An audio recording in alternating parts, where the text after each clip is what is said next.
Dan sekali lagi, tidak ada perdamaian dengan kepalsuan, tidak ada perdamaian dengan kebohongan, tidak ada kepalsuan dengan ketidakjujuran.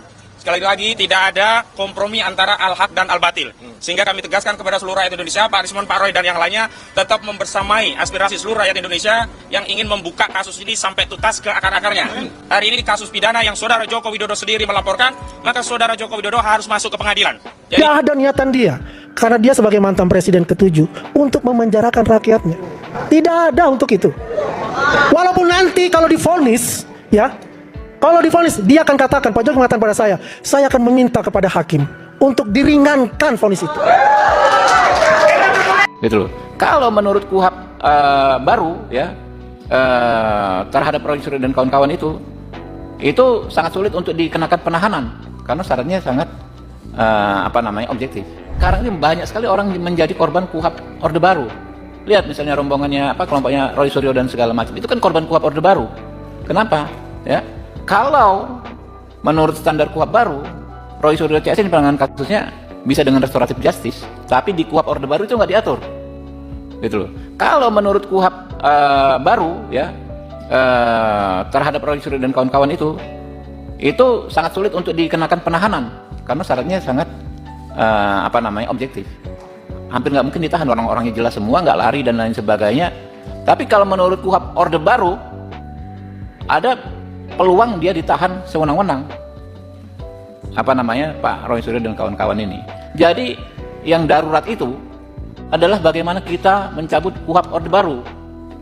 Yang emergensi panggilan darurat itu bagaimana segera menghentikan KUHP Orde Baru. Sudah terlalu banyak korban KUHP Orde Baru ini, ya. Mulai dulu kemarin Pak Egy Sujana dan lain sebagainya, itu kan korban KUHP Orde Baru.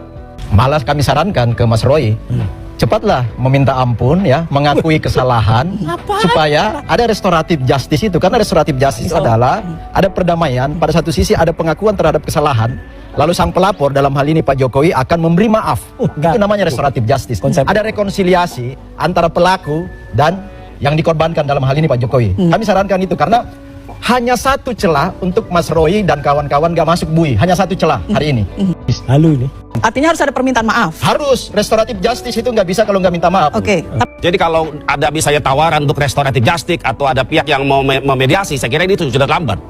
Apa yang sudah dilakukan oleh Pak Roy Suryo dan kawan-kawan itu sudah jauh melebihi apa yang kita perkirakan. Sudah melakukan berbagai macam langkah, riset dan seterusnya. Sehingga nanti kita langsung saja nanti kepada proses persidangan kalaupun ini dipaksakan. Jadi bagi kami selaku kuasa hukum tidak ada istilah restoratif justice, Bang. Bagus kalau gitu. Bagus. Tidak ada, Bang. Kita kan memberi pintu sebenarnya. Ya betul, tidak apa-apa. Tapi bagi kami, KUHP ini bukan untuk mengakomodir Bang Roy Suryo. Nggak ada apa yang disampaikan oleh Ketua Komisi 3 yang seolah-olah bahwa ini untuk kepentingan Bang Roy Suryo, itu saya kira jauh.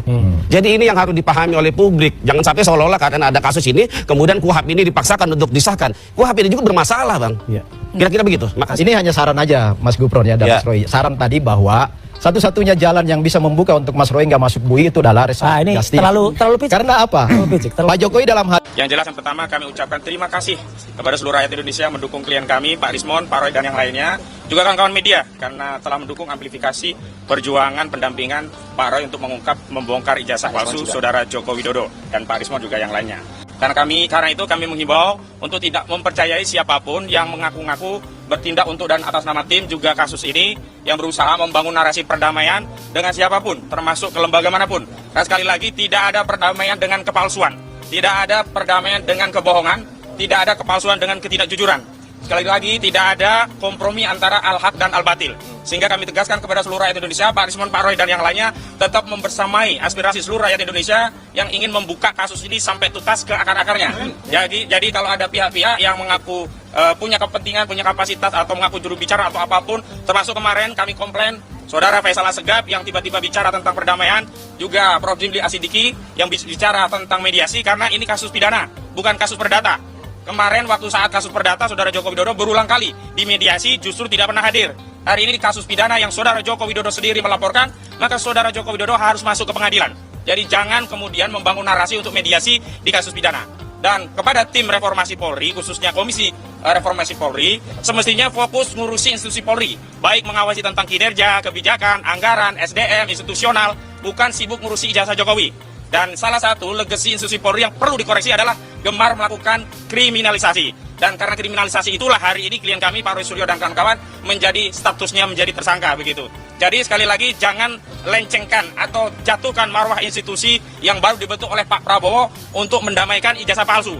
Sekali ijazah itu diprotes oleh rakyat tidak boleh dihentikan di tengah jalan karena ini harus dituntaskan di era kita, tidak boleh kita wariskan kepada generasi selanjutnya. Dalam satu dialog di salah satu podcast sosial media, saya tanya, Bung Roy, kalau suatu saat dipertemukan Anda dengan Jokowi untuk duduk bersama dengan sistem restoratif justice, Pak Jokowi, ini ijazah saya, kata Pak Jokowi, silahkan Anda periksa dengan tim ahli asli apa tidak. Kemudian kalau ternyata hasil pemeriksaan Anda keliru, ternyata ijazah itu asli, Anda bersedia minta maaf nggak? Siap, saya minta maaf, asal ada mekanisme pemeriksaan ijazah itu asli atau palsu. Nah, kalau sudah seperti itu, ya lakukan saja. Kenapa mesti berlanjut sampai ke ranah yang paling berat kayak begini? Yang saya takut, ketika proses hukum seperti ini begitu kencang, maka rakyat tidak berani kritis lagi. Yang paling mengerikan adalah ketika rakyat terserah lo deh, suka-suka lo, gua diam, gak mau ngomong, kunci mulut. Itu bahaya negara dan masyarakat yang sudah berada pada keadaan seperti itu. Karena akan bisa terjadi hal-hal yang tidak diinginkan. Ya. Karena kalau dalam teori komunikasi dinamakan spiral of silence. Ya. Terakhir, itu yang bahaya. Apa yang dilakukan oleh kubu Roy Suryo dengan menolak tawaran mediasi yang dilakukan oleh tim reformasi kepolisian patut kita apresiasi. Karena sesungguhnya kasus ini bukan hanya tentang Roy Suryo, tetapi tentang bagaimana keingintahuan masyarakat Indonesia tentang ijazah dari Presiden ke-7 Joko Widodo.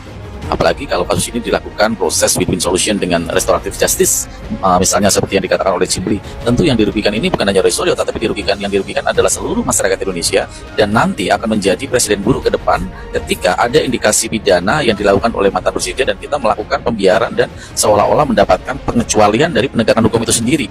Jadi saya pikir ini bukan hanya tentang Roy Suryo, tetapi ini adalah catatan sejarah nanti Indonesia ke depan yang kita tidak ingin terbebani sejarah apakah bahwa Jokowi itu ijazahnya asli atau tidak. Bagaimana dengan anak cucu kita ke depan, generasi-generasi Indonesia ke depan yang nanti tetap akan mempertanyakan ini. Jadi seharusnya apakah nanti yang terbukti bersalah itu Roy Suryo atau yang terbukti bersalah itu Jokowi, seharusnya penegakan hukum tidak dicampuri dengan permasalahan-permasalahan politik. Seharusnya ini tetap diselesaikan, dan ini adalah sebagai bentuk pertanggungjawaban kita terhadap sejarah bangsa negara Indonesia ke depan. Komite Reformasi Polri ini ternyata pengecut.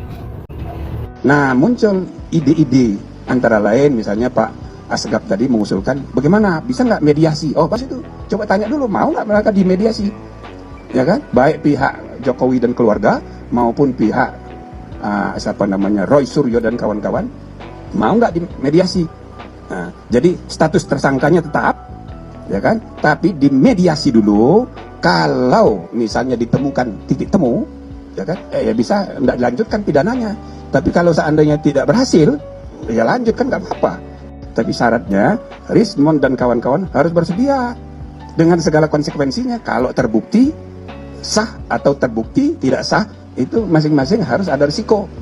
Gitulah kira-kira. Tapi silahkan mereka bahas. Ya, intinya apa yang tadi kami sudah selesaikan hari ini bagian dari mengundang aspirasi, mendengarkan aspirasi masyarakat luas untuk perbaikan.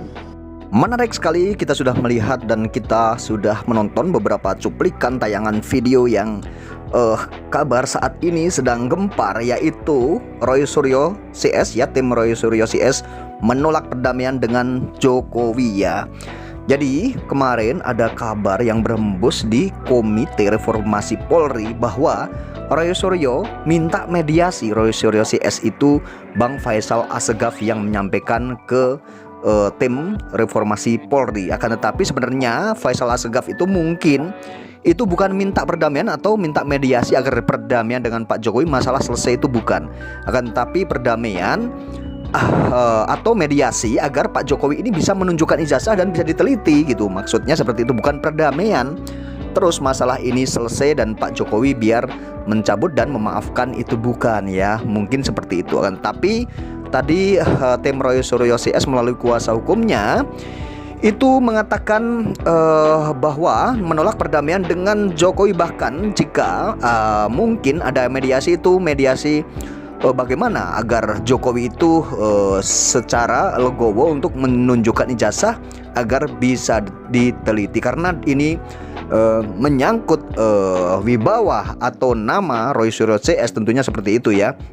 Karena ini berjuang bukan untuk Roy Suryo sendiri atau Resmond Sianipar sendiri dan Tiva sendiri, tapi ini berjuang untuk masyarakat dan untuk rakyat, menyuarakan untuk rakyat ya, menyuarakan bagaimana masyarakat yang banyak sekali keingintahuan bahkan penasaran dan ingin mengetahui apa sih sebenarnya yang terjadi dan pengen tahu bahwa ijazah Pak Jokowi ini asli atau palsu. Bukan Roy Suryo untuk minta maaf. Kalau Roy Suryo minta maaf terus berdamai, nanti tetap masih saja akan ada pertanyaan-pertanyaan masyarakat tentang ijazah ini, tentunya kan seperti itu, dan tidak akan berhenti di sini saja tentunya ya teman-teman ya.